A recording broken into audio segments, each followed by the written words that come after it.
कक्षा 10वीं जब भी वार्षिक पेपर हो या कंपार्टमेंट के पेपर हो, एमसीक्यू क्वेश्चन आते हैं। आज हम 16 एमसीक्यू क्वेश्चनों को हल करेंगे जो 10वीं के मैथ में के सिलेबस में है। पहला देखिए, 510 और 92 का एचसीएफ ज्ञात कीजिए। इसके लिए हमें क्या करना पड़ेगा, 510 के गुणनखंड बनाने पड़ेंगे और 92 के गुणनखंड बनाने पड़ेंगे। हमने 510 के बना लिए हैं, ऐसे बनते चले जाएंगे। और ऐसे ही हमने इस 92 के बना लिए हैं, ये बन गए गुणनखंड। अब 92 के गुणनखंड हमने लिख लिए हैं और 510 के गुणनखंड लिख लिए हैं।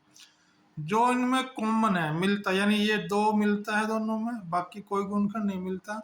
इससे एचसीएफ बराबर 2, ये इसका आंसर आ गया है। दूसरा क्वेश्चन, 56 और 98 का एचसीएफ 14 हो तो उसका एलसीएम ज्ञात कीजिए। हमारे पास एलसीएम का सूत्र है पहला पद गुणा दूसरा पद, 56 गुणा 98 बटे 14, 14 हो जाएगा एचसीएफ। इसको काट लेंगे, 14 चौके 56, 4 की और 98 की गुणा आ जाएगी, ये हो जाएगी 392। ये आंसर हो गया है। यदि द्विघात बहुपद के शून्यांकों का योग -1/4 यानी अल्फा जमा बीटा बराबर घटा 1/4 और गुणनफल 1/4 हो तो द्विघात बहुपद ज्ञात कीजिए। यानी अल्फा गुणा बीटा बराबर 1/4, इसको हम लिख लेंगे। ये हमारे पास समीकरण बन गए, एक्स की 2 घटा अल्फा जमा बीटा गुणा एक्स जमा अल्फा गुणा बीटा। इनका मान टेक देंगे, एक्स की 2 घटा, ये घटा 1/4 है तो घटा 1/4 एक्स जमा 1/4, इसको हल कर लेंगे। ये आ गया 4 लघुत्तम आ गया तो 4x की 2 हो गया, और घटा घटा गुणा करके जमा होगी, जमा 1x आ गया, और यहाँ जमा 1 आ गया। क्योंकि आज 4 हमने इनका एलसीएम ले चुके हैं, इसलिए आंसर क्या आ गया, 4x की 2 जमा x जमा 1। एपी का तीसरा पद 5 है, यानी A3 बराबर A जमा 2D बराबर 5, और सातवां पद है 13, तो A7 बराबर क्या होगा, A जमा 6D बराबर 13। अब इनमें सारा अंतर ज्ञात करना है, इनको घटा लेंगे, यहाँ घटा यहाँ घटा यहाँ घटा, ये एक से एक कट गया, यहाँ बचा घटा 4D बराबर घटा 8, D बराबर घटा 8 बटे घटा 4, 4 दूनी 8, घटा से ये घटा कट गई तो D बराबर 2, ये इसका आंसर हो गया है। ये एपी ये भाई 2 7 12, इसके पहले 6 पदों का योग ज्ञात करना है। तो यहाँ ए बराबर 2 हो गया, डी बराबर 7 घटा 2 बराबर 5 हो गया, और एन बराबर 6 हो गया। एसन का सूत्र लिख लेंगे, ये जोड़ का सूत्र है। अब एन की जगह 6 लिख देंगे, ए की जगह 2 लिख देंगे, और डी की जगह 5 लिख देंगे। इसको हमने आगे हल कर लिया है ऐसे, तो 3 गुणा 29 बराबर 87, ये इसका आंसर हो गया है। ये त्रिभुज दे रखी हुई, इसमें ये DE समानांतर BC दे रखी है। इससे हमारे पास सूत्र है बीपीटी थ्योरम के लिए, क्या है, AD बटा DB बराबर AE बटे EC। अब इनकी वैल्यू पुट कर दी है, AE की जगह 1.2 था, हमने इसका मान टेक दिया है। अब EC की वैल्यू निकालनी है, तो EC यहाँ चला जाएगा, और 1/5 यहाँ आ जाएगा, 3 इधर गुणा में चले जाएंगे, तो इसकी हमने गुणा कर ली, 3.6 बटे 1.5, इसको भाग दे देंगे 2.4, ये इसका आंसर हो जाएगा।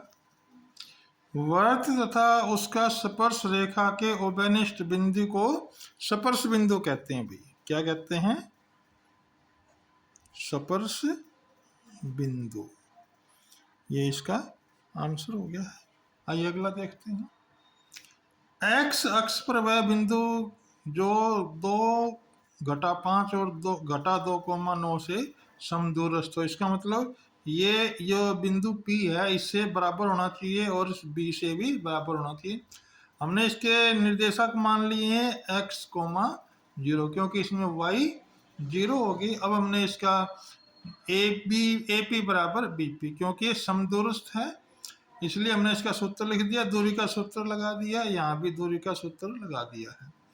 अब दूरी का सूत्र लगाने के बाद ये संख्या आ गई है, इधर ये आ गया है, इसको हमने वर्ग खोल दिया है, वर्ग से ये वर्गमूल है ना भाई, और ये वर्गमूल, ये दोनों वर्ग से वर्गमूल कट जाती है, क्योंकि दोनों बराबर हो जाते हैं ना।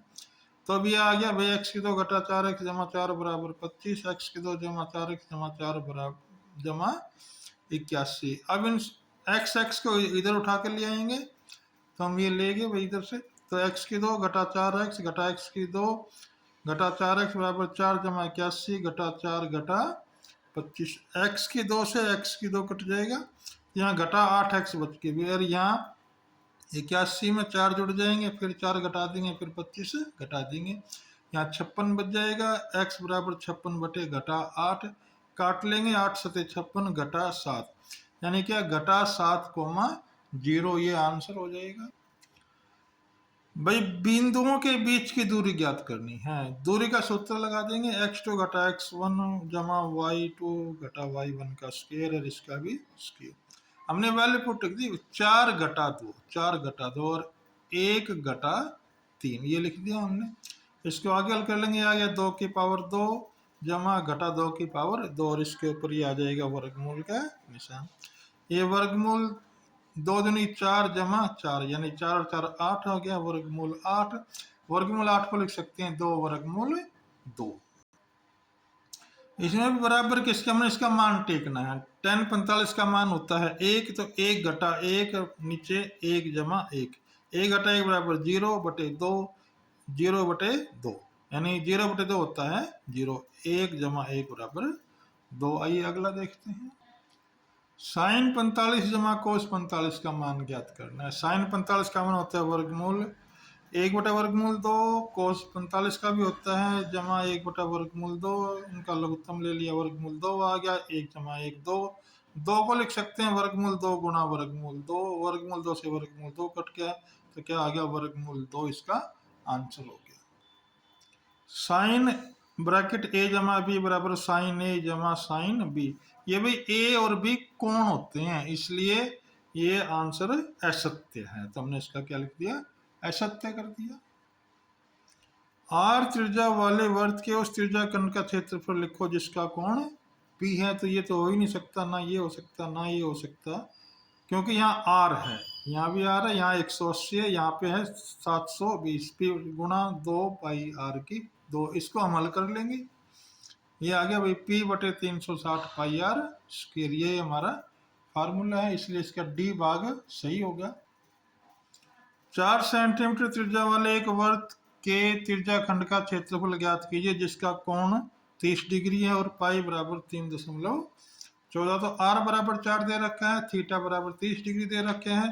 त्रिज्या खंड का क्षेत्रफल का सूत्र होता है पाई बटे थीटा बटे 360 पाई r स्क्वायर। हमने वैल्यू पुट कर दी, थीटा की जगह 30 बटे 360 गुना 3.14 गुना 4 गुना 4, क्योंकि पाई का मान 3.14 दे रखा है।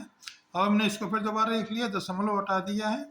अब इनको हम काट लेंगे भाई, ये 0 से ये 0, 3 एकम 3 और ये कट गए भाई 12 पे, 4 ये 12 और 4 ये कट गए 25, तो 314 बटे 75, ये इसका आंसर हो गया है। इसमें भी इकाई लिखनी जरूरी होती है, cm की पावर 3, क्षेत्रफल में हमेशा 2 लिखना है, तो क्षेत्रफल की पावर, इसकी पावर होगी 2।